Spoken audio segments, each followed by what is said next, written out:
Les 3 anges nous exhortent à la prière.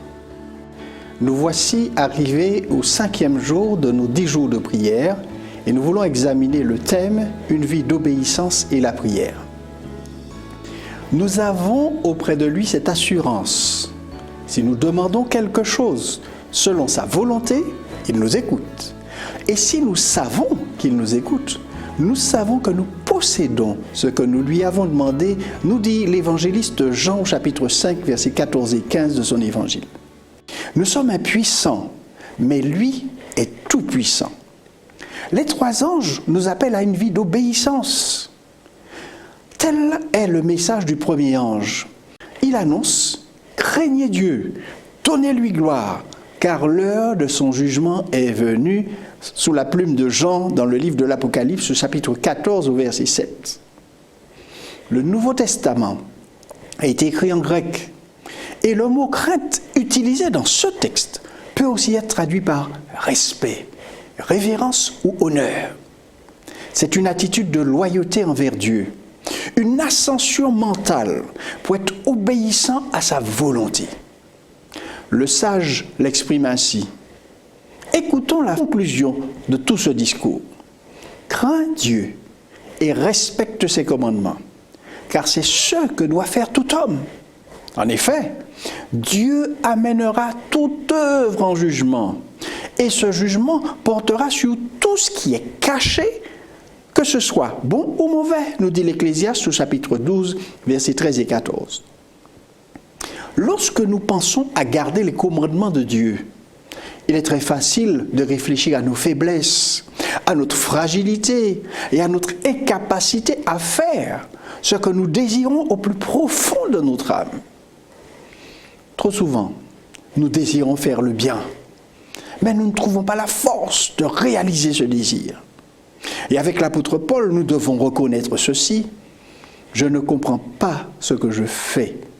Je ne fais pas ce que je veux et je fais ce que je déteste. Romains 7 au verset 15. Quelle était la solution de l'apôtre à ce dilemme? À la fin du chapitre, il pose la question suivante. Qui me délivrera de ce corps de mort? Et il répond par cette déclaration d'affirmation positive. Je rends grâce à Dieu par Jésus-Christ notre Seigneur. Romains 7, 24 et 25.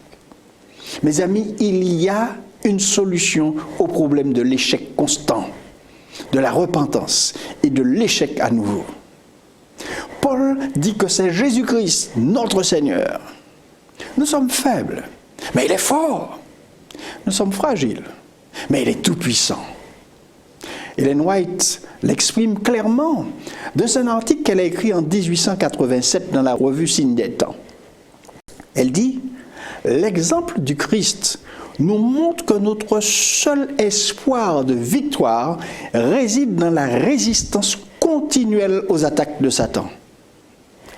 Celui qui a triomphé de l'adversaire des âmes dans le conflit avec la tentation comprend le pouvoir de l'adversaire sur la race humaine et a vaincu en notre nom. En tant que vainqueur, il nous a donné l'avantage de sa victoire afin que dans nos efforts pour résister aux tentations de l'ennemi, nous unissions notre faiblesse à sa force, notre inutilité à ses mérites et soutenus par sa force durable.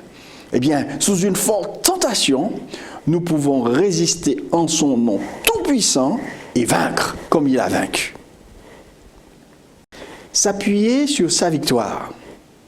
Nous devenons alors des vainqueurs dans la vie chrétienne.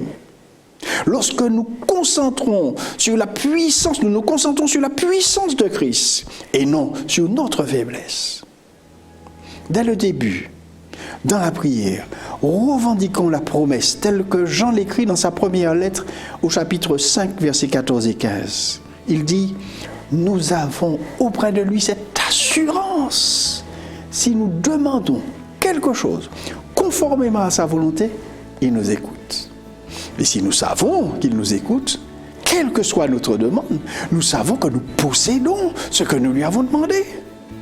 Lorsque nous réclamons cette promesse par la foi, Jésus fera des choses merveilleuses et renforcera nos vies en des vies pieuses alors que nous nous préparons à son prochain retour.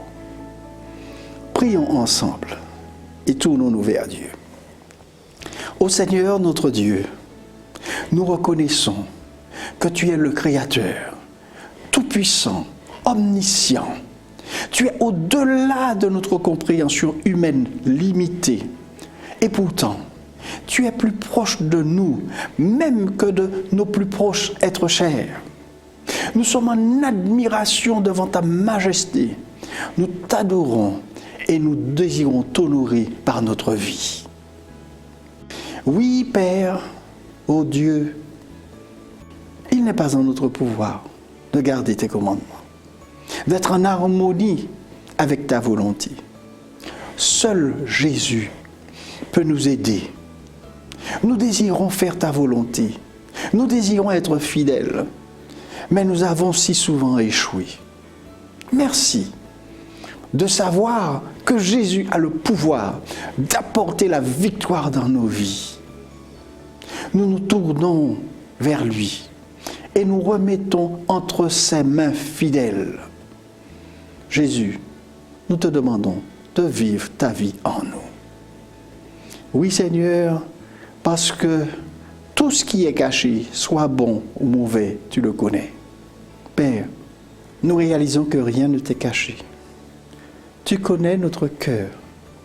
Tu connais nos hauts et nos bas. Tu es aussi parfaitement au courant de tout ce qui se passe dans le monde. Merci de ce que malgré ce que nous pouvons ressentir, tes pensées à notre égard sont pleines d'amour, de grâce. Et nous n'avons pas à craindre le jugement, car nous demeurons en Jésus. Et c'est pourquoi nous pouvons dire Amen.